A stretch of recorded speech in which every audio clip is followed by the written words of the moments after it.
tejido conjuntivo o tejido conectivo, que son sinónimos.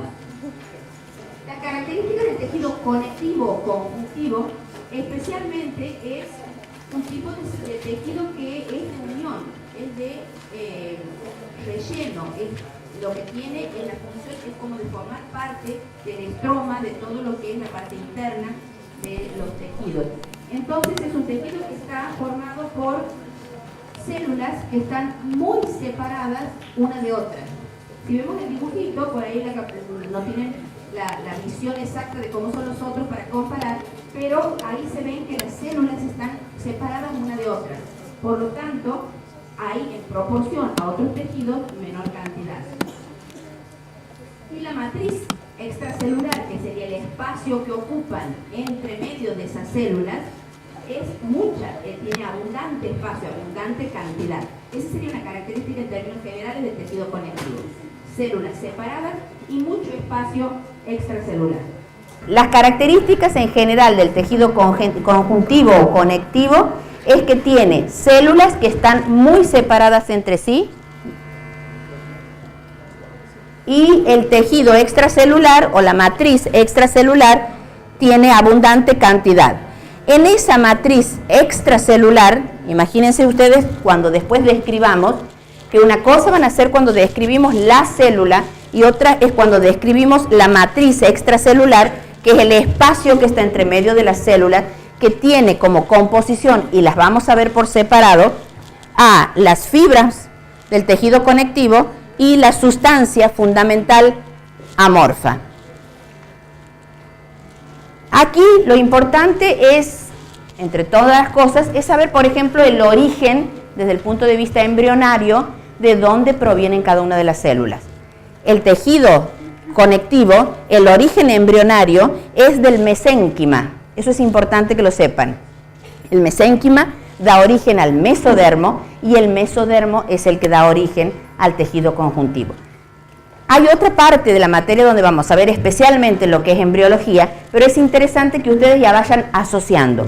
Y en este caso hay una excepción, que es el tejido conectivo que se encuentra en la región encefálica.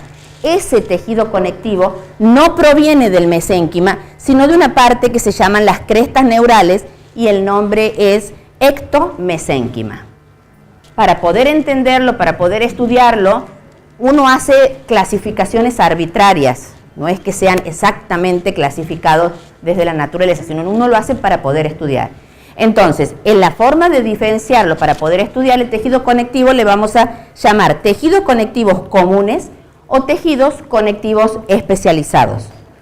Los comunes, ¿qué característica tienen para que les llamemos los comunes? Los que no han tomado una característica única que le hace que sean diferentes del resto. ¿Cuál es esa característica común? Que son el estroma, lo de adentro, el relleno, la parte que está dentro de los órganos.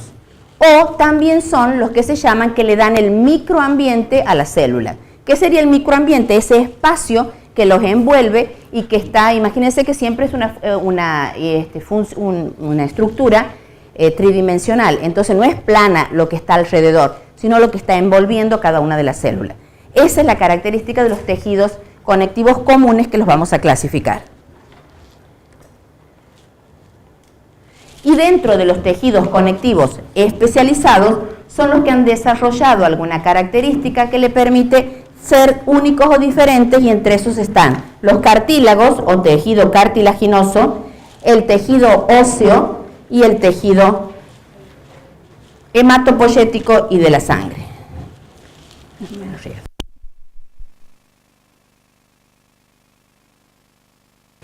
Ahora vamos a describir cuáles son las funciones del tejido conectivo. Si hemos dicho que están entre medio de las células y forma parte del estroma de los órganos, la primera función que se nos ocurre entonces es que son el sostén y la cohesión. Le ayuda a dar la forma, le ayuda a mantenerlo y le da, por eso la estructura o el armazón a esos órganos. Otra función muy importante es la que se llama trófica, o sea, le permite que esos tejidos se nutran, se alimenten. Ustedes saben que todos los tejidos y todo el cuerpo humano se nutre a partir de la llegada de la sangre. En aquellos tejidos donde se denominan avascularizados, o sea que no tienen vasos sanguíneos, la manera como puede llegar los alimentos sería esta a través de los tejidos conectivos. Por ejemplo, sería el caso de los epitelios o el caso de los cartílagos. Dentro de las características o de los tipos de célula que encontramos en el tejido conectivo, también están los macrófagos y los plasmocitos. Estos, que ahora los vamos a ver un poco más en detalle, son los que nos permiten las defensas en el organismo. Por lo tanto, en términos generales, el tejido conjuntivo tiene como función también la de defensa. Si prendes el aire, Marcelo, que veo que a ella le hace calor y a mí también.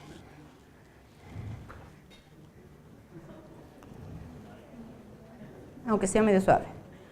También hay otras células que se llaman mastocitos que tienen la capacidad de producir la heparina, que es un anticoagulante. Entonces, otra función, en términos generales, del tejido conjuntivo es la de anticoagular. Otros de las células capaces, pertenecientes al tejido conectivo son los adipocitos. Los adipocitos son los que almacenan grasa, por lo tanto sirven como de reserva. Acuérdense que la grasa siempre en el cuerpo humano actúa como de reserva energética. Cuando se necesita, en algún caso, producir o guardar la glucosa, se va a utilizar la que está de reserva.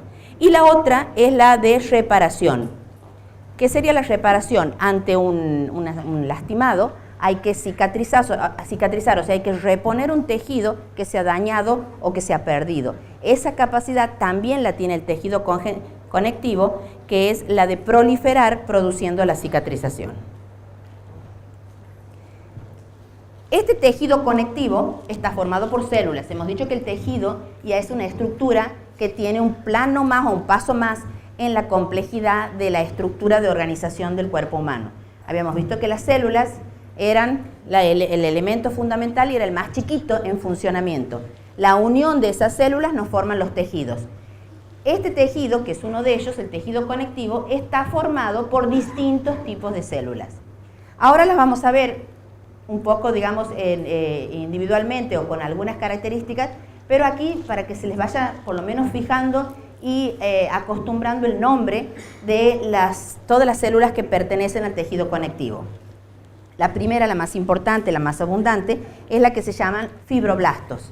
Después tenemos las células reticulares, histiocitos o macrófagos, células dendríticas, plasmáticas o plasmocitos, mastocitos o células cebadas, células adiposas o adipocitos, células pigmentarias, melanóforos o cromatóforos y los glóbulos blancos o leucocitos. Ahora vamos a ver la primera de ese listado, que eran los fibroblastos. Los fibroblastos son un tipo de célula que tiene como característica más importante que sintetiza un monómero que se llama tropocolágeno, que ya lo hemos nombrado en otra clase, donde es la unidad fundamental de la formación de las fibras de colágeno. Ese tropocolágeno es el que va a dar origen por una serie de combinación y de estructuras apiladas a lo que se llaman las fibras del colágeno y que es una parte muy importante de este tejido conectivo. Otro producto que sintetizan estos fibroblastos son las glicoproteínas, que son las responsables de la formación de las laminillas y de la fibronectina, y también proteoglicanos o glicosaminoglicanos, que se abrevia GAG, que es muy común uno ver en los textos como GAGs y con una S porque es plural glicosaminoglicanos. Estas células, ahí tenemos un dibujito y vemos que tienen un aspecto muy particular que le dan la característica a este tipo de tejidos. Y es que son fusiformes, con forma de huso, alargadas, tienen aproximadamente un tamaño de 20 micras, o sea que uno lo puede observar fácilmente al microscopio óptico. Tienen prolongaciones, ustedes van a ver en el dibujo que tienen como puntas. El núcleo, por la misma forma de la célula, tiene el núcleo ovalado. La cromatina se ve laxa y con un poco más de aumento, más de detalle, se pueden observar que tiene 1 a 2 nucleolos. El citoplasma, ante colorantes específicos, se tiñe de color el basófilo, y una característica muy importante del fibroblasto es la presencia de un gran Golgi, que como el nombre de la célula lo dice, fibroblasto, todo lo que termina en blasto quiere decir que es una célula más inmadura. Por lo tanto, en este caso está en una síntesis elevada de proteínas. Cuando hay en cualquier célula una elevada síntesis de proteína, el Golgi está aumentado por esa producción, especialmente para exportar de las proteínas que fabrica en el complejo de Golgi. Una vez que ese fibroblasto, que como hemos dicho que es un blasto, es una etapa inmadura, madura y se llama fibrocito. O sea que el fibrocito sería el estado posterior a la maduración de un fibroblasto. Ese fibrocito, si hacemos una comparación a grosso modo con el fibroblasto, podemos advertir las características de lo que es un proceso de maduración. Un poco más pequeño, un poco más redondeado, aquí tenemos el dibujito de un fibrocito. Al ser un poco más pequeño, si este medía 20, este mide aproximadamente 15 micras. El citoplasma es acidófilo, el citoplasma era basófilo, en los inmaduros en general es basófilo, en los con mayor madurez es acidófilo. El retículo endoplásmico rugoso ha disminuido, tiene menor necesidad de síntesis de proteínas. La cromatina está condensada en esta etapa laxa y no se ven los nucleolos. Entonces, en la descripción aparentemente hay unas características importantes que lo diferencian y es justamente lo que implica que esa célula ha madurado.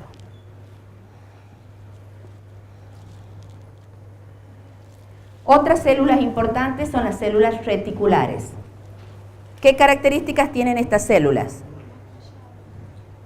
Tienen forma de estrella, forma estrellada, tienen abundante cromatina, el citoplasma es basófilo. En términos generales sería como un fibroblasto, pero tiene la particularidad de que sintetiza una proteína que se llama reticulina. Entonces, en algunos casos simplemente se considera un tipo especializado o con características especiales del fibroblasto. ¿Y dónde? Sí. Reticulina. Reticulita. También le he leído con reticulita. Sí, las dos formas puede ser. En el apunte, ¿cómo lo tienen? Reticulita. Pero especialmente es lo que viene de la palabra reticulares, o sea que podría ser de las dos formas. Y forma el estroma, o sea el interior, la estructura, el relleno, en este caso de los órganos linfoideos. Otro tipo de célula muy importante son los histocitos o macrófagos. Estos cumplen una función determinante en el cuerpo humano. El origen de estas células es la que nos define especialmente de para qué sirven. Y es que vienen de los monocitos de la sangre. Creo que en el apunte he leído monóculos. Pero bueno, o sea, no sé por qué han puesto monóculos, pero o tal vez es un sinónimo de monocitos, pero estos son como el mismo elemento de la sangre que es monocito que se transforma una vez que atraviesan los vasos y es el histocito o macrófago. ¿Qué forma tiene? Ustedes van a ver ahí que el dibujo ese está medio redondeado, oval, pero adquiere distintas formas de acuerdo al estado de la función que esté desempeñando. Cuando está en reposo, o sea, no está en actividad, no necesita actuar, es poliédrico, oval o fusiforme.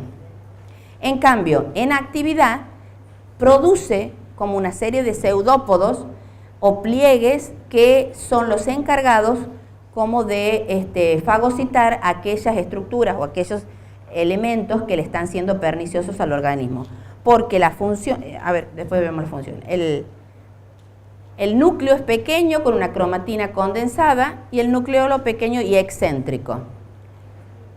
Y el citoplasma tiene muchos lisosomas y este también tiene que ver con su función específica, que es la actividad fagocítica.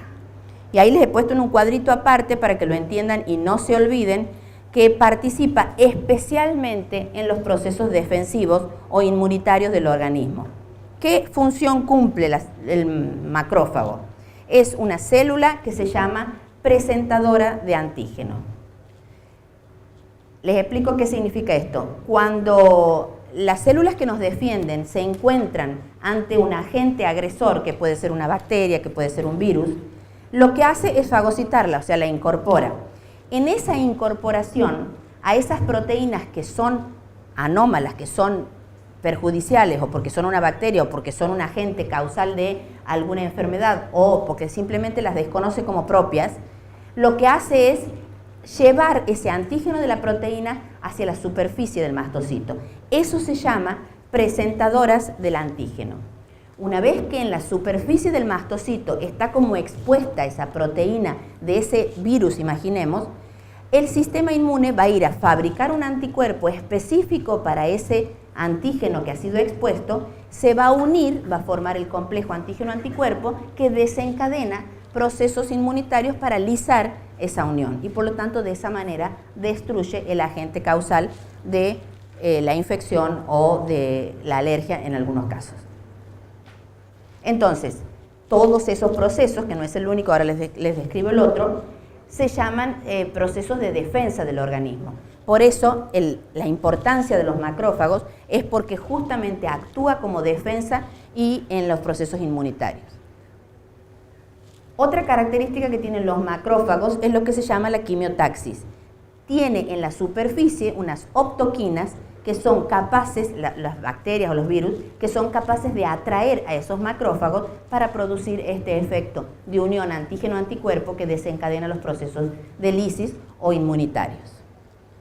Cuando ese agente causal, esa bacteria, ese virus o ese motivo que le está desencadenando la acción del macrófago es de tamaño elevado y el macrófago solo no lo puede hacer, tiene la capacidad de unirse a otras células y formar lo que se llaman células gigantes multinucleadas.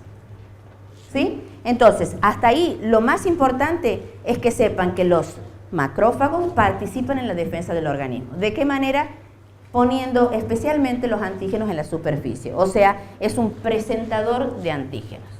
Esa es la función más importante. Y el origen de los macrófagos son los monocitos de la sangre, que salen de los vasos sanguíneos por un proceso que se llama diapédesis.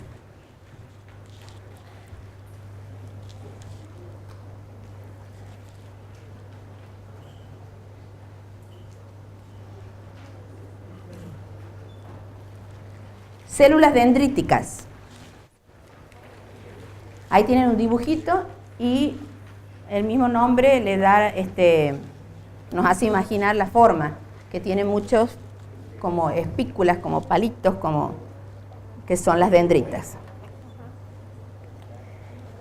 El origen de esta célula es común a los monocitos de los macrófagos. Por lo tanto, si el origen es común, nos hace pensar que van a tener función parecida, y es así. También es una célula presentadora de antígeno. ¿Dónde está la diferencia? En la forma como incorpora la bacteria o el virus dentro de su célula. En el caso anterior era por fagocitosis y en este es por pinocitosis. Que si se acuerdan de las primeras clases habíamos visto la diferencia, donde uno era que englobaba la membrana para captarlo y en el otro era como que se invadía, se invaginaba para meterlo. Simplemente por forma, pero los han diferenciado como si fuesen dos tipos de células distintas. Otra característica particular de las células dendríticas, me ha dado la corriente de nuevo, es que el nombre que recibe de acuerdo al tipo de tejido en el que se encuentra. Cuando está en la epidermis, se llaman células de Langermann. Cuando está en riñón, pulmón o aparato digestivo, se llaman células dendríticas intersticiales. Cuando está en el tejido linfoide dependiente del timo, son las células dendríticas interdigitantes. Cuando está en médula ósea se llaman células dendríticas foliculares. Entonces, células de defensa, hasta ahora macrocitos y células dendríticas. Otras células, estas son muy características en la observación al microscopio, se llaman células plasmáticas o plasmocitos. Le vamos a ver estas características. El origen, el otro hemos dicho, el origen eran los monocitos, que es uno de los tipos de células de la sangre. Aquí el origen son los linfocitos, pero no cualquier linfocito, los linfocitos B. Qué chiquito se ve. Y rima y todo. La forma, ovales, ahí ven con dos cortes distintos, ovales más o menos entre 12 micras aproximadamente. El núcleo es característico en este tipo de células. El núcleo es excéntrico. Excéntrico sería aquí en el dibujo donde está toda la célula y lo podemos ver que no está en el medio. En cambio, este es un corte donde se ve el núcleo. ¿Qué otra característica tiene el núcleo? Tiene la cromatina que está condensada, o sea que en una tinción como esta se lo va a ver mucho más oscuro, y tiene la famosa estructura de la rueda de carro. Le vemos como si fuesen unos rulemanes alrededor. Esa estructura es típica de las células plasmáticas o de los plasmocitos.